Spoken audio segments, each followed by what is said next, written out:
Cole, do you want to lead us off with a zippity zip bamboo? That'd be fun. Bamboo. Oh, nice. That's the first guest zippity zip bamboo. Remember when we had Stanhope on and you zippity zap bamboo? Did I zip him? Zippity bap boop bob. And he was like, what the fuck is happening? We had to edit it out. Yeah. Oh, I didn't know I zipped him. Scared Doug Stanhope? It was such a negative reaction to a zippity zip bamboo. Yeah, we did confuse him a little bit. But what a badge of honor, like considering his fan base, like to appall him is quite the feat.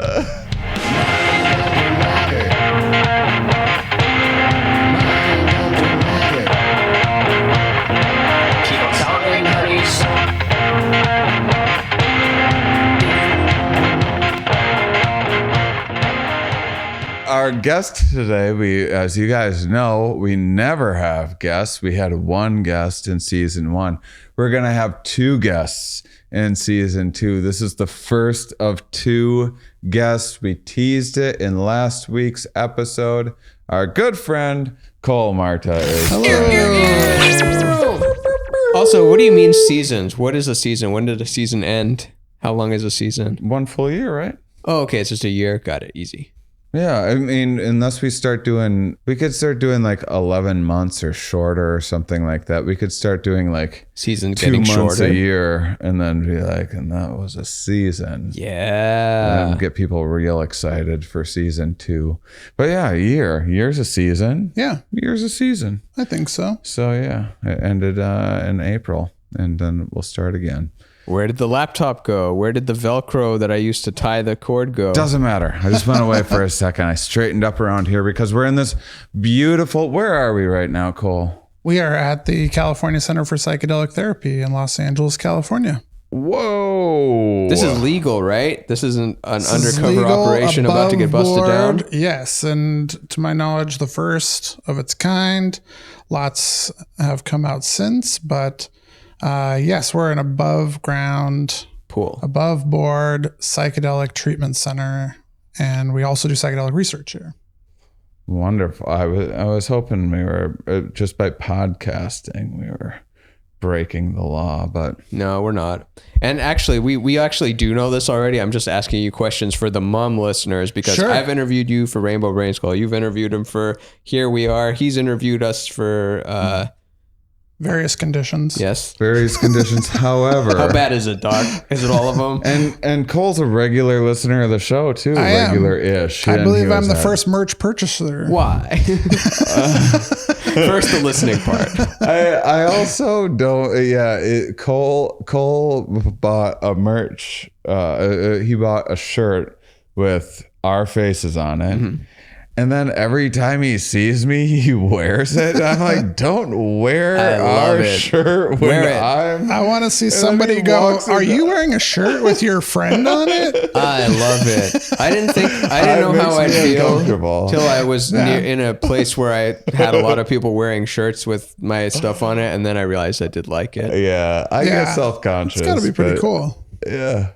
No. But your face, though? Sure, my face, do whatever you want to it. But at a festival, but say you're just walking down the street with Even your better friend. at the bank. If I was at the bank, that humorless, Could you imagine? beige, stupid place. What if your banker had a shirt with your face on it? I would love that. That would be Then you know awesome. your money's in Anything good that- hands. What's that? Then you know your money is in good hands. Yeah. You want like a Malkovich world, but just with your shirts? Precisely, Watson. I've always been like, and I might regret it. I would hope that this will be like my devil's deal thing. But like anytime people complain about a thing famous people deal with, I always be like, that would be so much fun. I feel like regular reality is so boring. I would love to get interrupted for pictures, have that person shout a slogan at me from across the thing. Right. That table of people whispering while pointing over at me sitting at the table. I would love that. That'd be wonderful. But you also just have a positive take on the, like we did a job episode and it was like, would you want to make cabinets? You're like, oh yeah, of course. Think of all the knobs. You've got Matt. It You've all got sounds gloss. like a fun idea. Like, whether it's being the most famous person in the most famous artist there's ever been, or just a person making cabinets. Equally exciting. Equally sad. Thrillingly different things from that now. can go in the cabinets. Yes, all the different cabinets you can make. So I don't know if you guys discussed this on Rainbow Brain Skull. Here's something we discussed on Here We Are that we had to delete because of whatever tech issues that we had, and then we ended up re-recording. Whatever happened, it was for the best, because then we got to record in Raleigh on the stage, outdoors and stuff, and in person. Yeah. But I recalled afterwards that we missed the best part of the whole podcast, which was you talking about your childhood and upbringing and how you got into it in the first. Did you guys talk about this? Only a little bit. I know that I have memories of you saying that I think your father had VHSs or tapes of Terence McKenna, and you heard the term molecular structures. Right. And so you had earlier exposure to that, but I don't know. I kind of want to hear more childhood stuff. Yeah. So my mom and my stepdad were deadheads, and my stepdad was into the like subculture of like bootleg audio recordings. And then he went back to college later in his life, and when he was in college, like came across Terence McKenna. This is like in the early 90s. So he was going to like Terence McKenna talks. Before grunge was invented. Before Terence McKenna was Terence McKenna. And took that skill set with him and recorded. So he has all these like one of a kind, audio recordings from his chair at like a Holiday Inn event center of like 30 seats. I love listening to Terence McKenna give a talk about molecular structures and undulating Niagaras of beauty. I never thought that he would be in a Holiday Inn or a Sheraton or a Red Roof Inn or a Best Western. It's all the same. It's all the same conference room with the ugly carpet and the landscapes on the wall. Yeah. So that was like, I was like exposed to those things before I even knew what any of those words were. Like we talked a little bit about on your podcast, like hearing the word molecular structure and being like, someday I'm going to grow up and I'm going to use words like molecular structure, like this guy on the tape. And it turned out to be him. And that's the most basic word to you now. You could not utter a more basic word. Like actually now. Yeah. Yeah. I did do my undergrad degree in molecular biology. So very familiar with the word now, but yeah, that was sort of the home environment I was raised in. So definitely exposed to a lot of the concepts that are very popular now, which is great, I think. But it was just lucky that like that was the environment I was raised in, and it turned out to like, be a worldview that holds water and is panning out now. Like that psychedelics can be valuable things and not just party drugs. And they can also be party drugs, but they can also be medicines, and get to be fortunate enough to have that like head start, I think, on everybody. Can I ask you, not to jump around too much, but can I ask you in terms of specific... He's heard the show before. Oh yeah, let's jump around then. Oh, well, in that case, I was going to say, how funny would it be like you're going downstairs to make a waffle before it's 9 a.m. and it closes, and you just see this guy in a beard with the big eyes, and he's like, well, one is reality, and what is the fifth dimension? And you're like, what is this guy doing here? And what are they all doing listening to him? And then you go to another hotel, and there he is.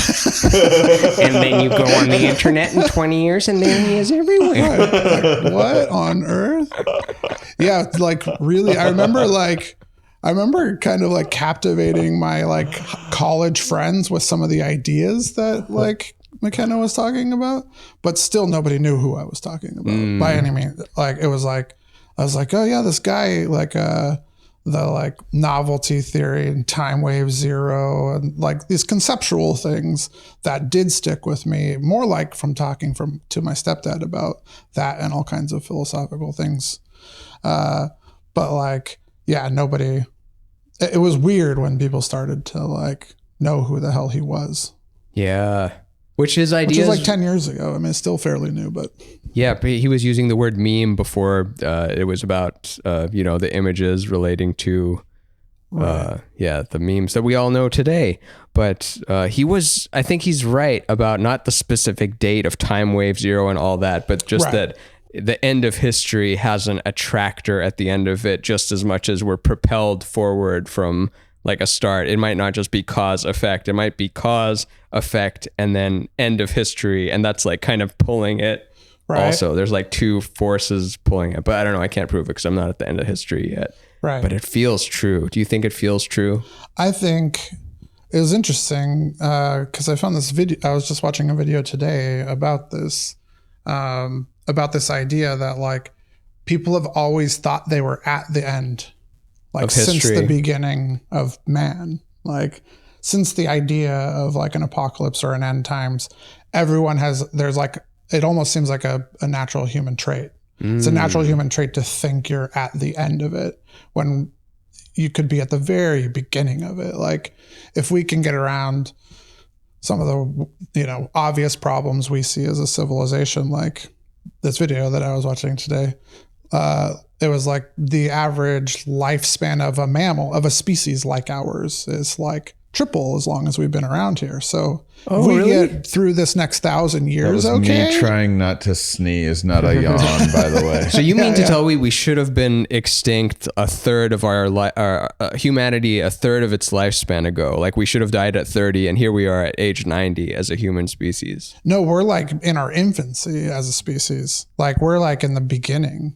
So if our species, Homo sapiens, lasts as long as the average mammalian species lasts on this planet, just the average, it's like 1.5 million or something like that. And we've been around for like 300,000.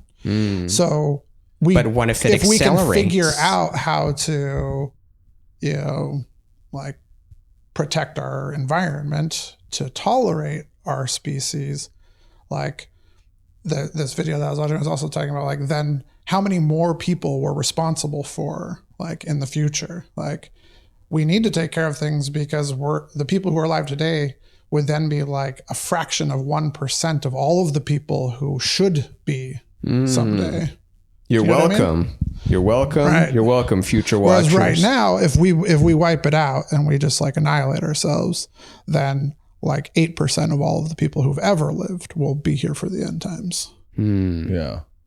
But if we live the average lifespan as a species, as other mammalian species, it would be like a fraction of 1% of all of the humans who will get to experience everything. So we kind of owe it to them to get our shit. We do owe, but are we going to pay that debt? Because other mammals, they don't have the means to blow the whole thing up, whereas we like have unlocked a few things that have given us the means to blow the whole thing up. Not that I believe that we will do it, but... Well, there's what is it? It's like the innovation theory. Fernberg problem, or like if Fermi paradox. Fermi paradox. I like yours better though. The Fernberg problem. Fermi paradox. I don't never remember the names. Fermi's like the scary alien one. But I like that why are you expecting me to remember the one name ever that I get right? It's going to be the Fermi's paradox. So the idea being that clear, how could there not be aliens? It's mathematically seemingly impossible that there's not aliens. And if there are aliens, how come they're not so abundant that we haven't bumped into these things? And perhaps the solution to this is that any alien that gets complex enough to be able to build like whatever nuclear power or whatever else also gets powerful enough to blow itself up. Okay, that's true. Also, it not just the blow up part, but I've heard that it could also be that instead of venturing out into the stars, you go inward, like you explore inner space, you figure out your world or stuff that's so far apart. But also far apart, I think is like the big thing. Like even if you can harness the power to travel that far, if we're talking about seeing them in the reality we all live in, the 3-dimensional, 4-dimensional if you include time, like if you live in the physical universe that we're inhabiting currently, then to get to the nearest place that even looks like it could possibly be habitable, you'd have to you'd have to be traveling near the speed of light for years, right? Like, Yeah. and it's just like, what's the motivation necessarily for that? Just to go see if something might be there or something, you know, like you could have really advanced technology and still be like, you know, not quite ready to commit to traveling at the speed of light, like the physical stress that would put on whoever's trying to travel at the speed of light. Yeah. So you're probably not, no matter how technologically advanced or how much you master nature of this physical universe, probably not going to be able to ever approach traveling this near the speed of light. So you're at like a total tiny fraction of the speed of light is the fastest you can achieve, where you could physically maintain your integrity. And then you'd be traveling for decades to go see maybe something's there.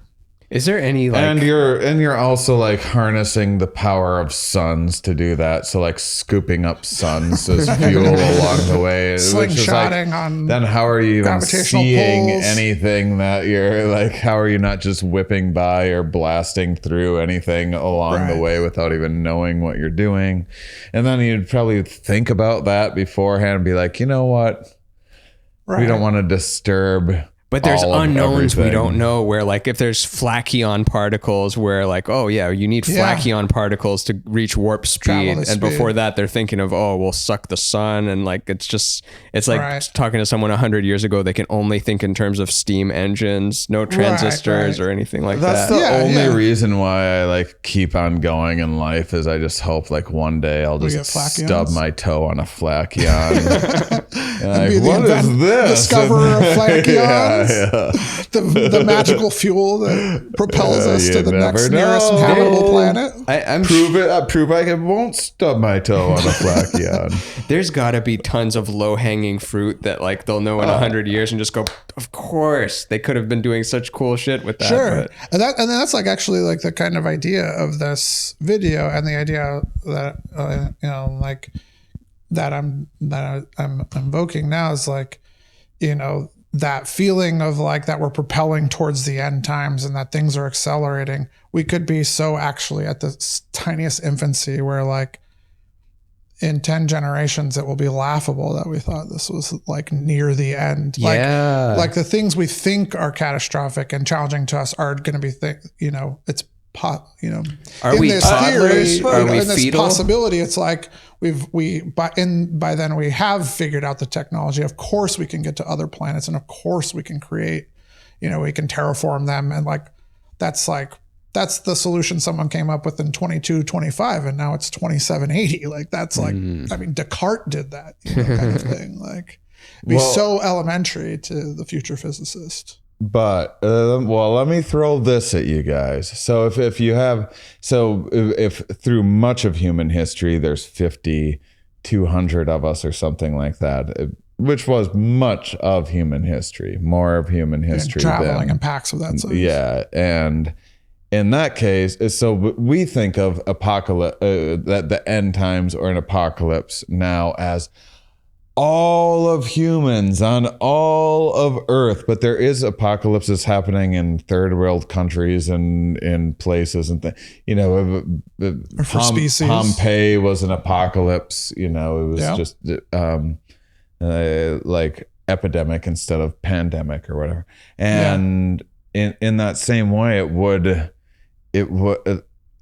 humans have always faced potential end times, where lots of times there were 100 of all of the humans that, as far as they knew, they were every human that there was, could easily be wiped out. And it was not I'm sure that's irrational or anything. I'm sure that's why it's like a human thing. Like one of my professors called this chronocentricity, the like sense that like your time is the important. Oh, egocentric, time. But time. Yeah.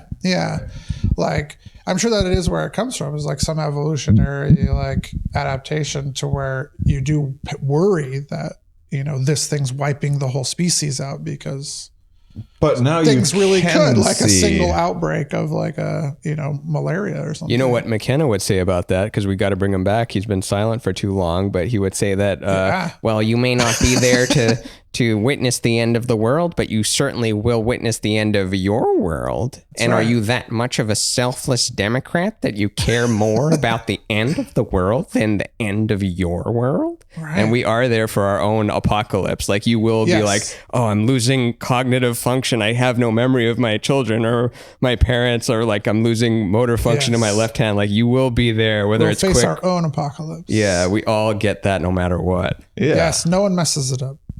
And it's almost like we kind of, do you think we want the end of the whole world? We're like kind of hinging on that because then it makes your death more significant because then, well, I died during the apocalypse, like the Patton Oswalt joke. Like I was there. It was crazy. There was death, pestilence, and war, and like it was. Otherwise, you're just one of the placeholders till the apocalypse. Yeah, you don't want to die in 1987. You died before the internet. That's it's nuts. Also, before the apocalypse. Yeah, no species, including humans, until very recently, has been able to go like, oh, look, tens of thousands of years ago, there was this ice age that wiped out all of these things. And then you can see what the causes and effects were and when they happened. And you could see these peaks of species and them crashing, and lots of species having these massive peaks and then crashing and running out of resources. And they never had, where now we have access to that. And then it goes like, well, this graph that we're on right now looks a lot like all of these other graphs that crashed. There will be layoffs. There will be layoffs, but I'm saying that the company will survive. Okay. Even if it's just a few employees, like just the founder. I mean, for sure. I mean, I would say this, on all exponential graphs, they look like the same no matter where you are on that graph. They all look like you're always at the peak. You're always at what looks like it should be the peak of this thing. Until it goes more, because it's exponential. An asymptote, anything past the 45-degree angle part of an exponential graph feels like you're at the end of it. But you could go for infinity and never. So stop recycling those cans, folks. What percentage of patients want to talk about this type of stuff? Almost none. That's what I would have thought. But this is the kind of what do they like to talk about? This should be a specialized service where like you do ketamine, and then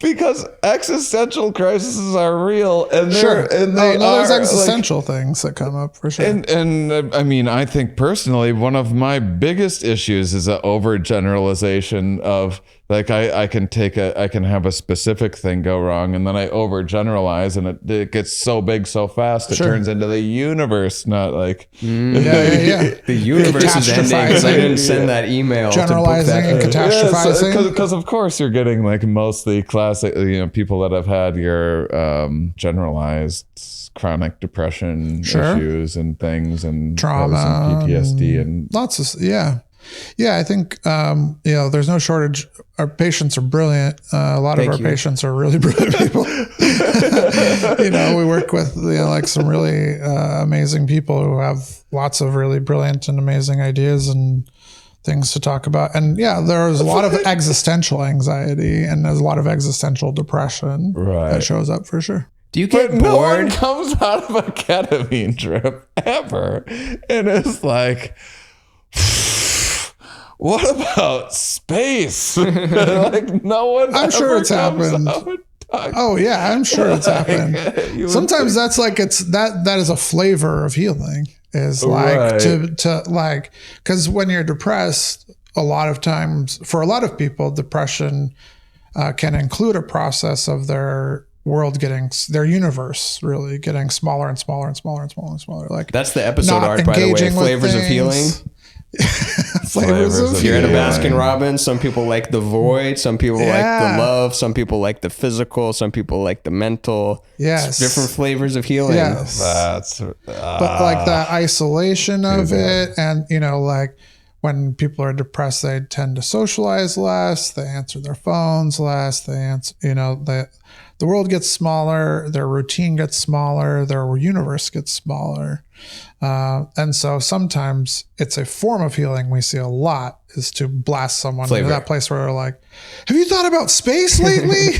It's like, let's talk about space. I mean, it's a set and setting thing too, right? Like you go to Burning Man and do ketamine in Burning Man or something. Maybe there's far more conversations going on about aliens and space and have other civilizations done this and that than if they're in a therapist's office for a specific I would say like it tends more to the personal for sure. When somebody's depressed and anxious, it can be an existential thing, but a lot of times what is it's coming up as more the things that are important to us as people in a non-cosmic way is, I would say, more often. But sometimes that thing is a cosmic reconnection, like a connection to things big again.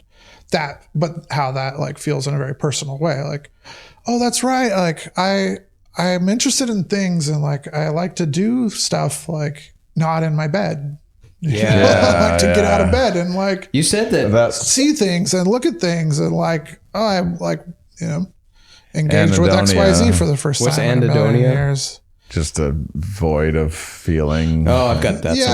Not inability to enjoy things. Or when you were saying depressed things. people are not answering their phone and writing back and stuff, I mean, we should normalize that if someone doesn't reply for a while, instead of thinking that like they're being an asshole, you should just write again. Be like, you depressed or what?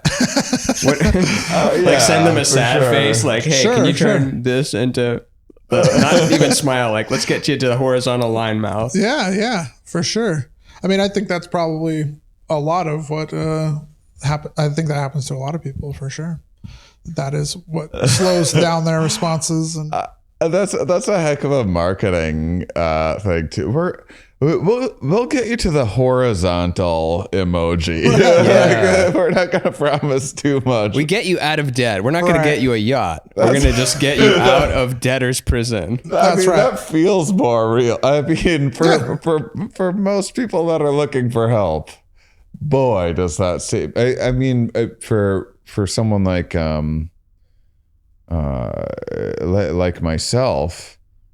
Anyone promising like happiness or whatever is like, really? But we're the opposite with money or something. Like, what's that meditation app that's like 10% happier? Like, we won't solve all your problems, but we will make you 10% happier. But if someone said like, if you put your money in this bank account, it'll grow with 10% interest, you'd be like, fuck that. That's too slow. I need it now. I need to double it. Mm-hmm. I was thinking about this with ketamine, about how, because because ketamine, can you talk about the history of ketamine? Because that's another thing you didn't talk about on the show. It's really interesting. Yeah, we ought to introduce that, I guess. So ketamine is a dissociative anesthetic initially. That was its primary function in medicine. It was developed in the early 70s, I want to say, late 60s to early 70s. As an anesthetic agent, and has been a successful anesthetic. It's on the World Health Organization's list of essential medicines.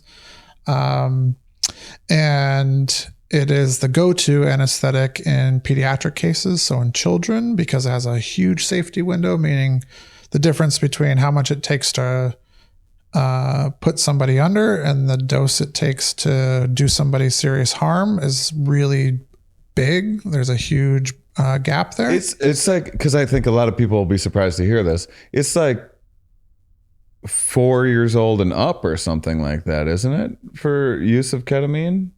Ketamine, it's like the younger the patient, the more likely they're going to use ketamine for anesthetic, is my understanding of how it works in anesthesia. So even younger than that, potentially. Yeah. Because it's a lot of... It doesn't cause respiratory depression, which almost all anesthetics do. Yeah. Or it has very minimal respiratory depression. What about any cardiac stuff? I don't think I've noticed that. Does it speed up heart rate or anything? Yep. So for about a couple hours after it's administered, people's blood pressure and heart rate go up about equivalent to moderate exercise.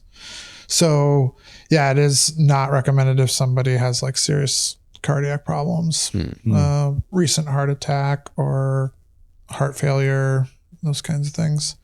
But in 2001, a psychiatrist finally tested, because there was a bunch of literature in anesthesiology where they were saying that patients who had surgery and had depression where they used ketamine were reporting that their depression was better after their surgery. And the anesthesiologist started to notice this pattern of patients who got ketamine for anesthesia seem to report this spontaneously, just saying hey, by the way, doc, my depression's gone. You can have this gun now. You can protect your family, do whatever you want with it. I don't need it anymore. Well, the idea too, I mean, it would have struck doctors as odd, you would think, where normally if someone is getting surgery on something or getting a leg amputated or whatever else, that's how much they narcissists don't wake up from it being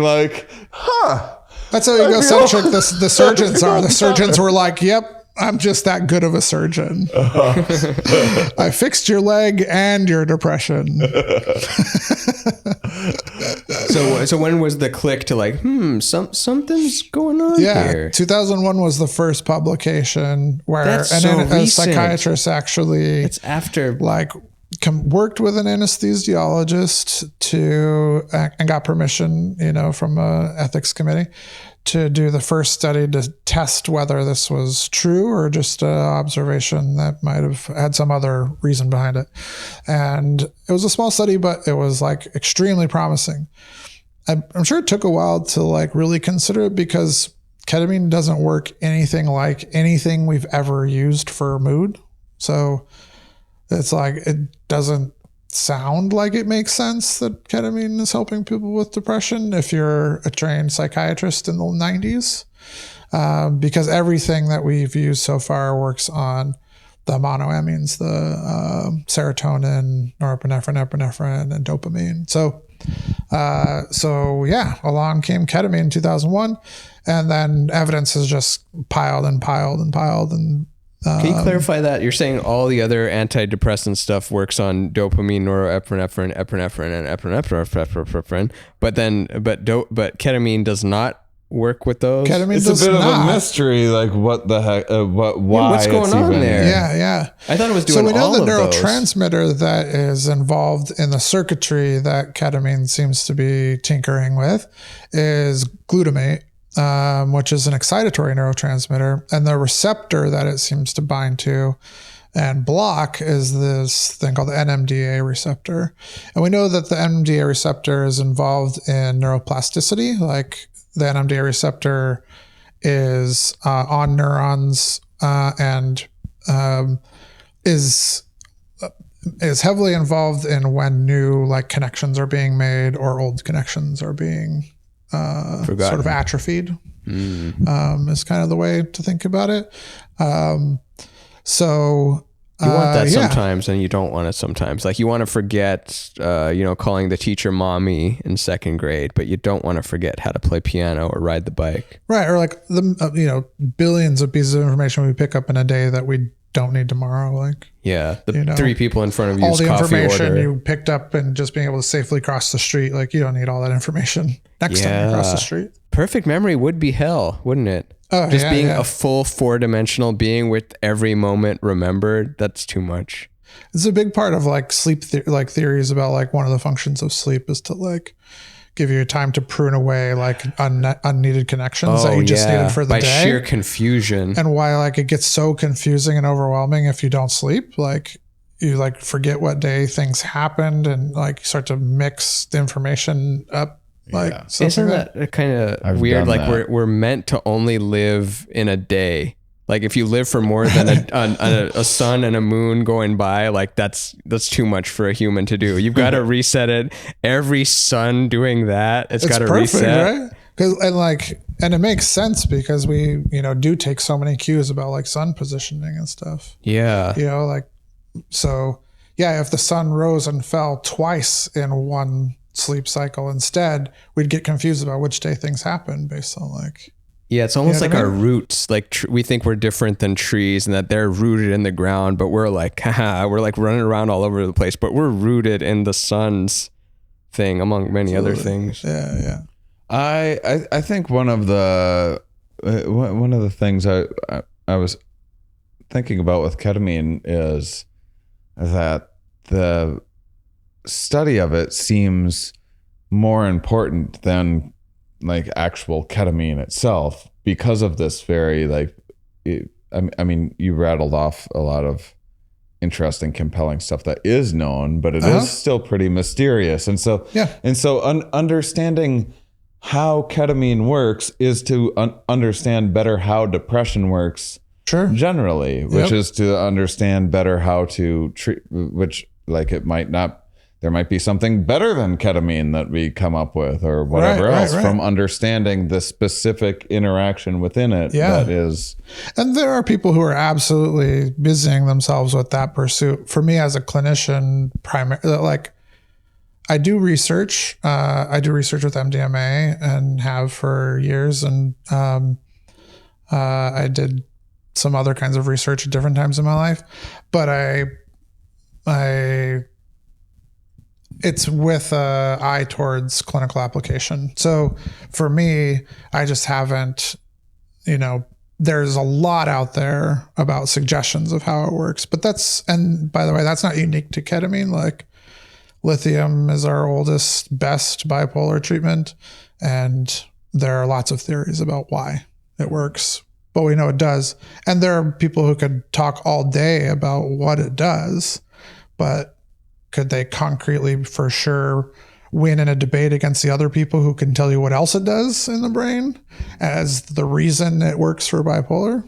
Could beat us in a debate. Not that I'm aware of, like to my knowledge, there isn't like a consensus, like agreement about exactly how it works and why it works. But those are the leading theories. And there are lots of people who are publishing about that topic. So what is the biggest mystery in your mind of what the ketamine puzzle is?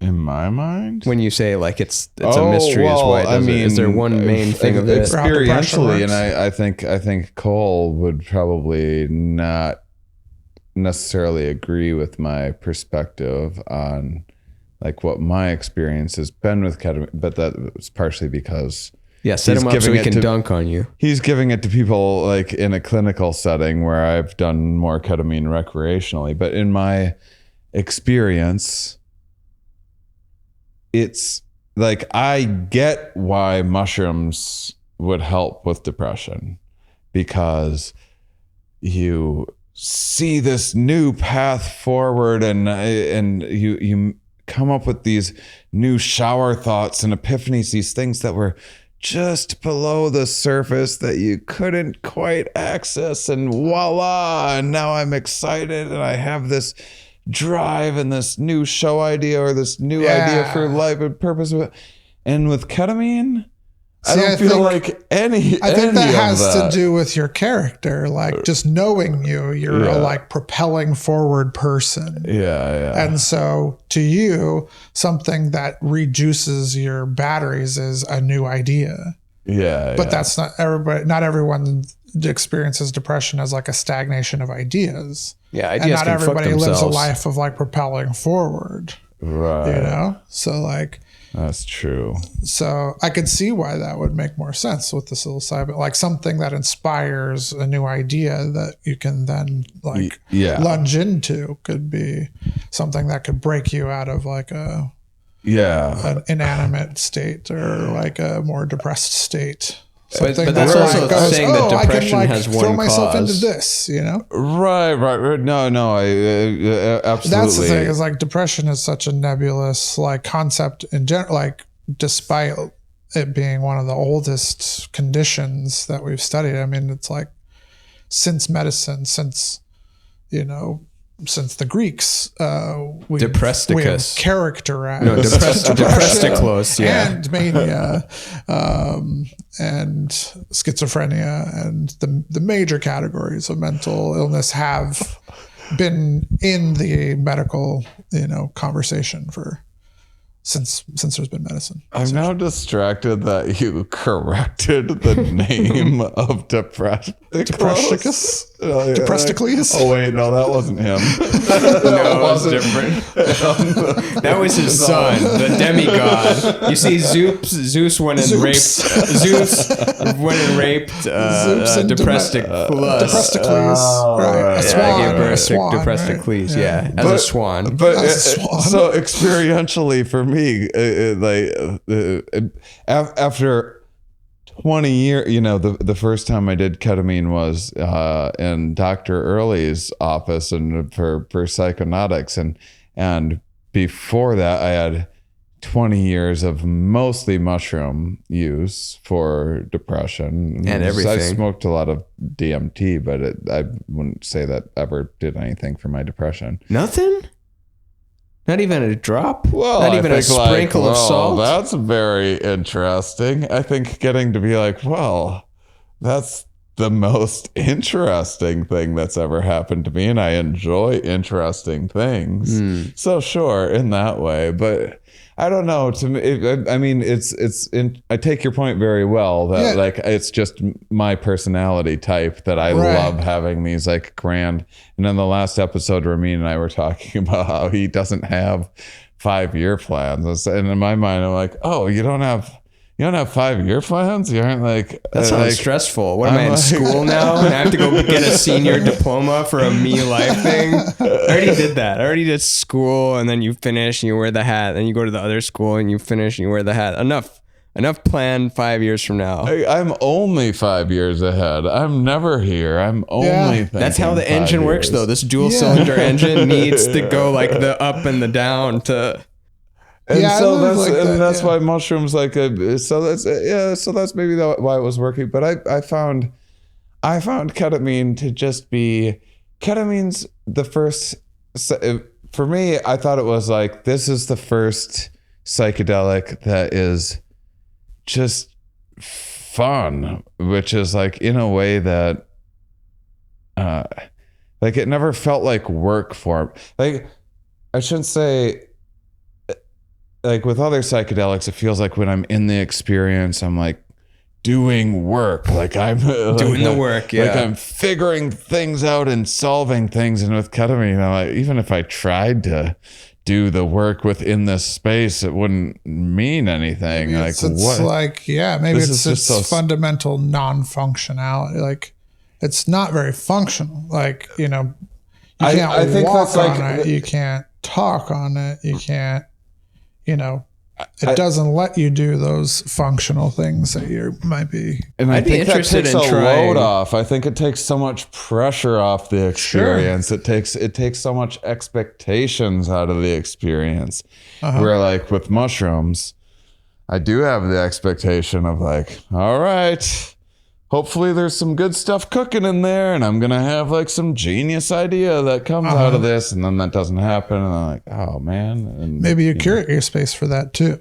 What's that? Maybe you curate your space, and you're like, maybe you take mushrooms and then go hiking. A lot of the like things where you do connect to like inspirational ideas or find like deep meditation on solutions to things like.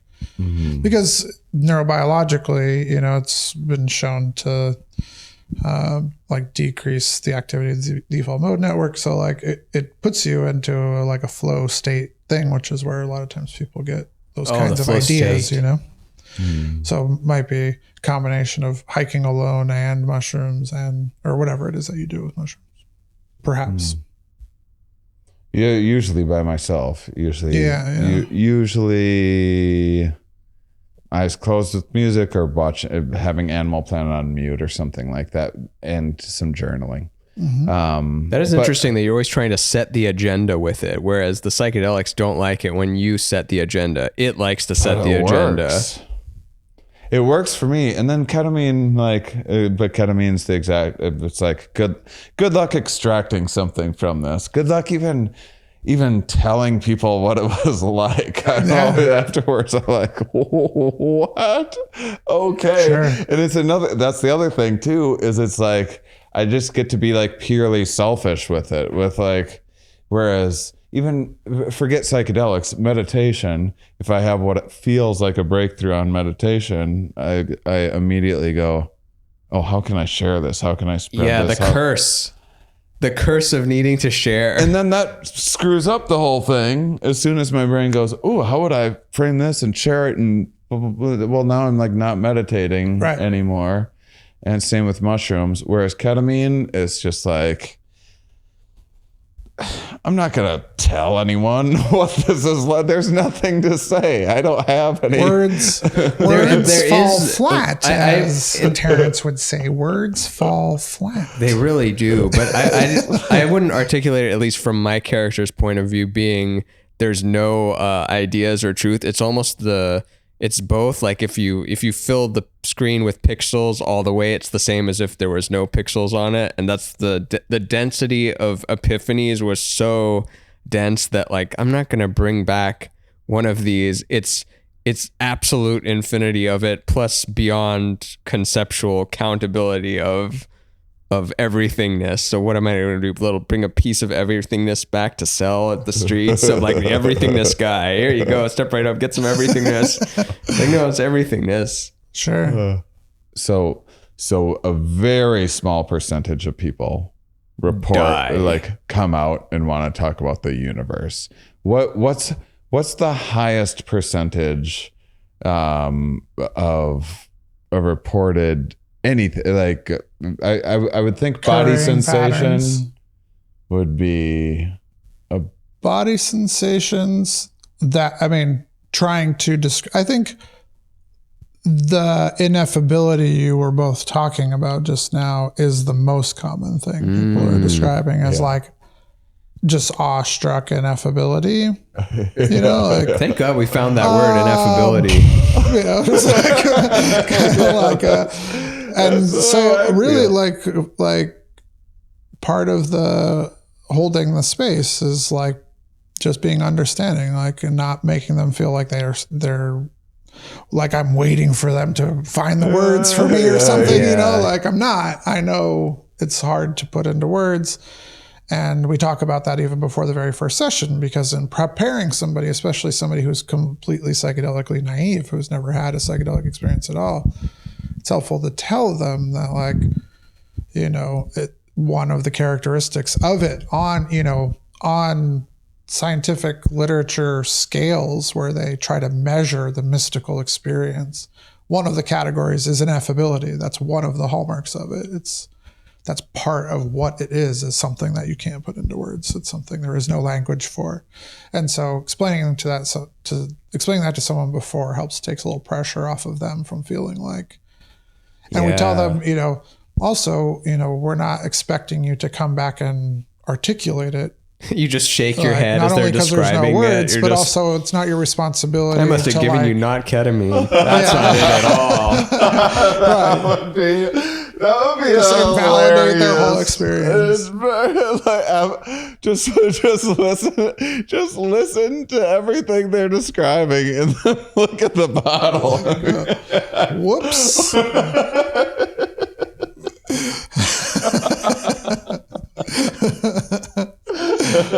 This is something else. So you're saying, I guess we're like interested in the not outlier cases to start with, but the most common cases. You're saying ineffability is the main thing they talk about. What are some other ones that come up as like, oh, this is par for the course? Everybody always talks about that. It really is so different for everybody, and that's probably the most common thing, is just like that it's different for everybody. Struggling to put it into words is definitely very common. I guess because it's we're focusing on the chemical, but the chemical is not the thing. The chemical is really just this key that is unlocking a whole thing inside of this infinity, and we're all these different infinities. What I think. I definitely feel that way in general, and I think that that's like a really important thing to be talking about if psychedelics are going to be a huge cultural shift, which they think we're a little late on that. It already is. But when should it have been? 1983. What, the cultural shift? Yeah, should it have been in the 60s? It did happen in the 60s. But it didn't stick then though. It's like, it was a little like, was immature. and then Nixon. Yeah. And then and there Coke was no business. wisdom around it at all. Yeah. You know, I think this generation, this time around, we have at least one generation's like wisdom around some things, you know, like very basic stuff like don't take LSD every single day. That was happening in the 60s, you know. I was like, I'm glad I don't have that. I would and not maybe want to. happening now. I wouldn't recommend it. It's like, I'm still confused by why ketamine is good for depression.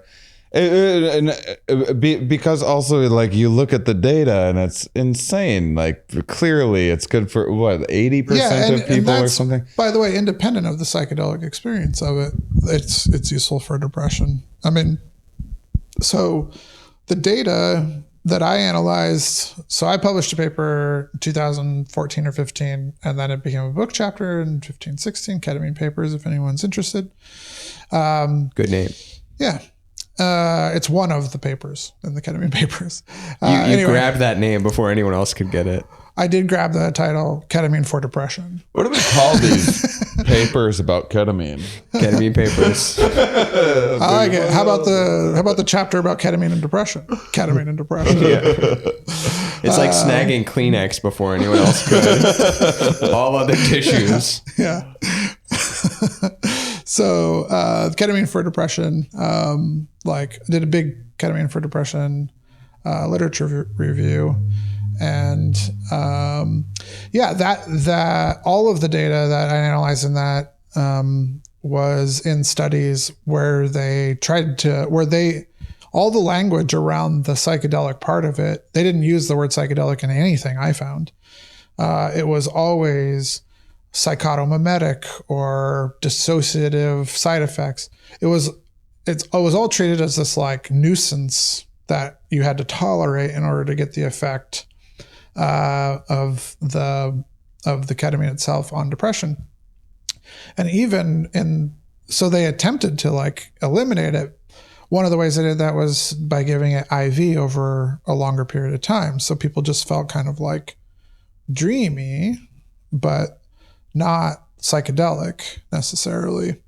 And those people still, 60% of people still had like significant improvement in their depression symptoms. Even when you were trying to eliminate it or were doing it in an environment that was not very comfortable or like, it completely ignored setting things that we would consider for a psychedelic experience. However, around the same time, in the 2010s, the psilocybin studies were all being done and demonstrating that there is benefit to that experience that is very like, so the way that we treat it at our clinic here, and the reason we deliver it in a very specific way called Ketamine Assisted Psychotherapy. We take advantage of both potentials. So we administer the dose that is the dose that you'll get as antidepressant. You'll get at least the opportunity to have an antidepressant effect, the same as anybody who goes to any other clinic that administers ketamine to you will provide the antidepressant dose. But we'll also not ignore the fact that this induces a psychedelic experience. The dose that luckily for us, the dose unluckily for people who aren't interested in psychedelic experiences, Squares. The antidepressant dose does provide a psychedelic experience. And so, everyone that works at this clinic is very interested in psychedelic medicine and has additional training and expertise in assisting psychedelic experiences and sitting with psychedelic states. And so we're sort of taking a two-pronged approach where, okay, like the psychedelic experience there seems to be strong evidence that experience also has a potential for healing. At the very least, we can make somebody comfortable while they're having it. And I think from person to person, it varies the role that each play. The biological effect works on a lot of people, and I think we also get more juice out of the squeeze by like treating the psychedelic experience with respect and paying attention to it, because it's universally like personal and of interest to the person. So that alone is a great psychotherapy session. Wait, like what's universally the experience that they have? Okay. The experience that the person has from the ketamine is pretty universally, at the very least, it's going to be a really interesting psychotherapy session, which can be great. It, bring whole new content into therapy for people who have been in therapy for years, maybe, and are kind of like, feeling like they've run through a lot of, they're running into a lot of the same sort of cyclical things, which is what a lot of therapy is. And there's like benefit to doing that. But the psychedelic experience also can bring in like a lot of new, fresh content of like, it's the wild card that you just can't arrive at. I know I'm speaking out of my ass here, but I always said that's the only place I speak out of.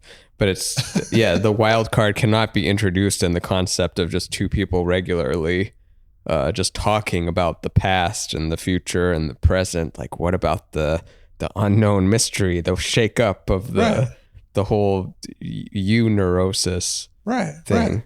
Like if you're somebody who like, then has, some experience of like, whoa, like, some blast off universe, trip out about the universe experience. Like, when's the last time you talked about that in therapy? Like that's not, you can talk about that in therapy. You can talk about anything in therapy. We can? Oh yeah. I'm going to go get some therapy. But like, a lot of times it has more to do with like human interactions and relationships, or, everybody's different, but it's not often that those kinds of things come into it. And definitely the psychedelic experience, dreams too, that's why I think dreams are really useful in therapy. It brings in things that are otherwise that we're not really thinking of consciously. Are you personally metaphors and visual things? Knowing this, are you personally like very aware of your dreams? Do you try to record your dreams and remember them? And I definitely try to process my dreams. Yeah. Especially the ones that stick with me. Is there good tools of, I know they are basically anecdotal, but there's something to them, like the themes in dreams, like, your teeth falling out probably represents some sort of fear of aging or and something. Yeah, like the endless chewing power of gum you can't spit out. It's like you've taken on more than you can chew, that kind of stuff. Do you like keep a log of those dream definitions? I think endless chewing of gum. I've never heard of that. I used to get that a lot. Really? Yeah. Teeth falling out, endless chewing of gum. Yeah, like teeth falling out too. Yeah. I've actually never read that one, but I've heard of Really? that. Yeah. I've had Well, flying you're ones. in for a treat one day, but you'll need to text us when it I have happens the to teeth you. falling out dreams. It will. Yeah. Probably tonight.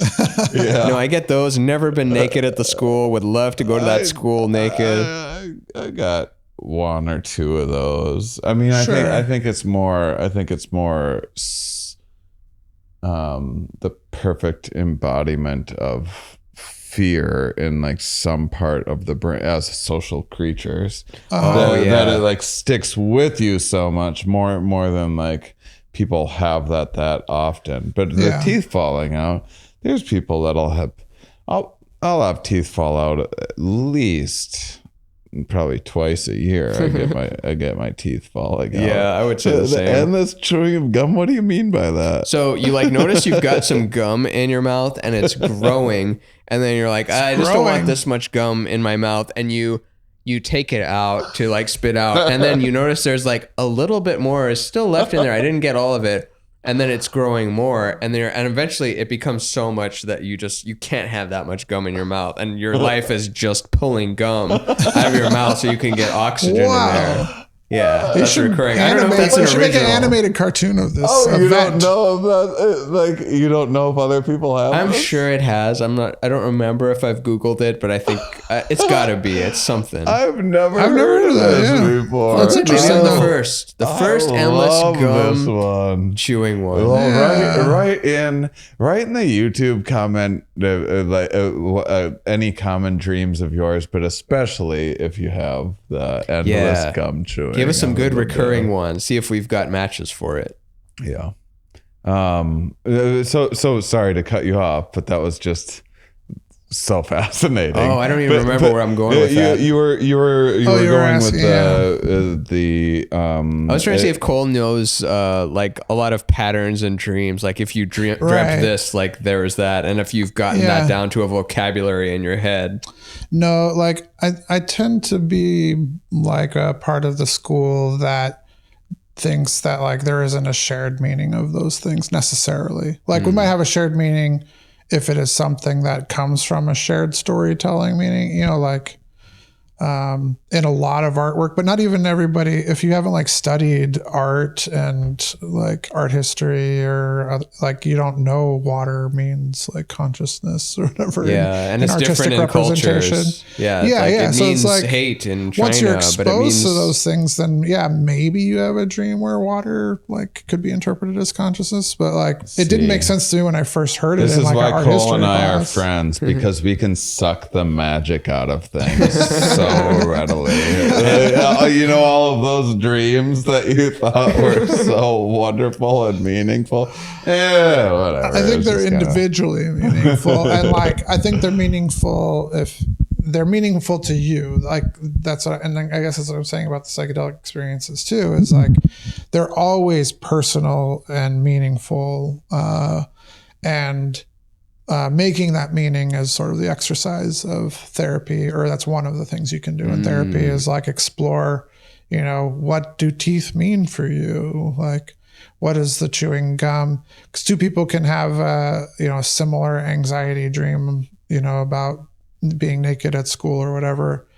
And the source of that anxiety could be, you know, relate to you totally differently. Yeah, one person's running away from a naked it could be person. just like fear of like new things. Another thing could be social anxiety. You know, it could be a lot of things. Yeah. Okay. Well, we do unfortunately need to start wrapping up soon, as wonderful as this conversation is. So let's get down to some brass tacks. If How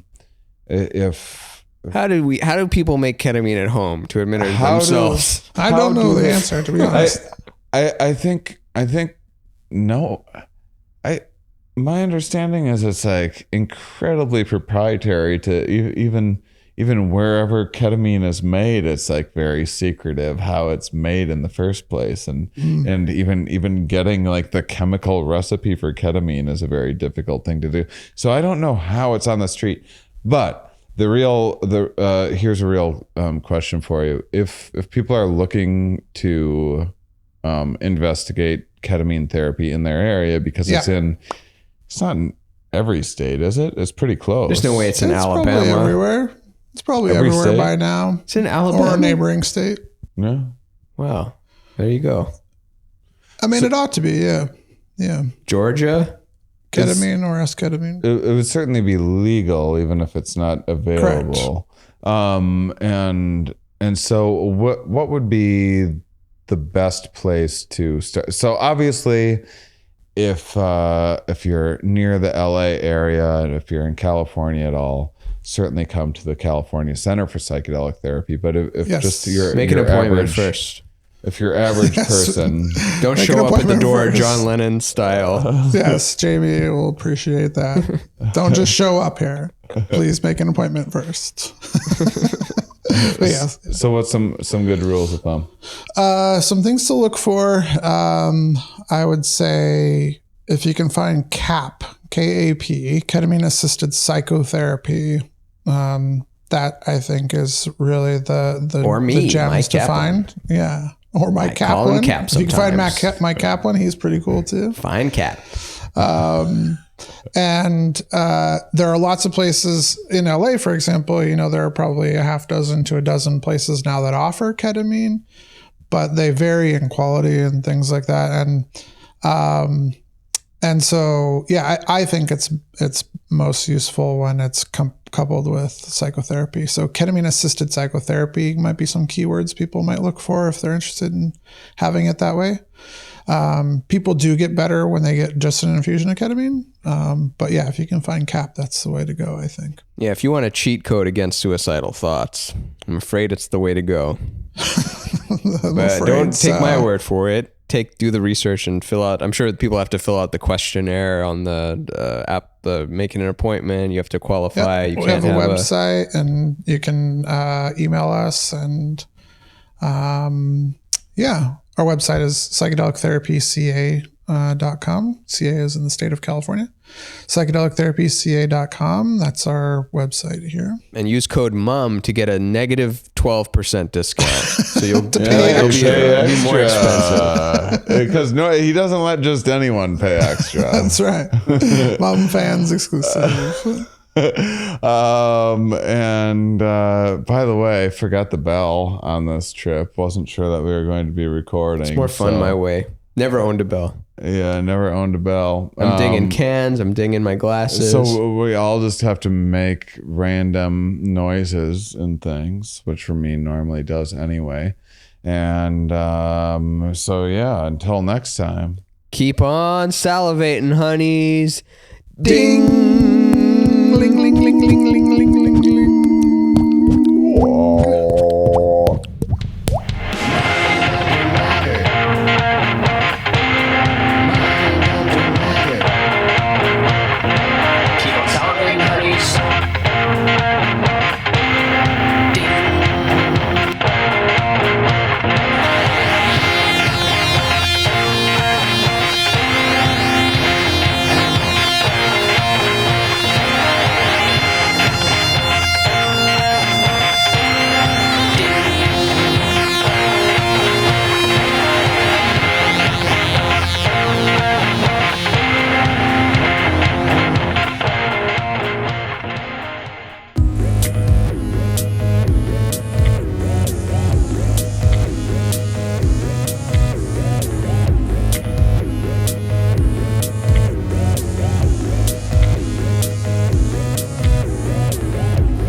That's pretty good.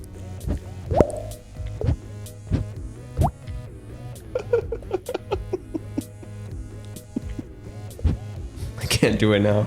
When the smile muscles are You got it engaging. once, really Got it. Now it's time for Mom After Dark. The time of the show when we get real saucy. Now we've got Offensive Cole as our guest. Time to get weird. Where did you get that crazy plant?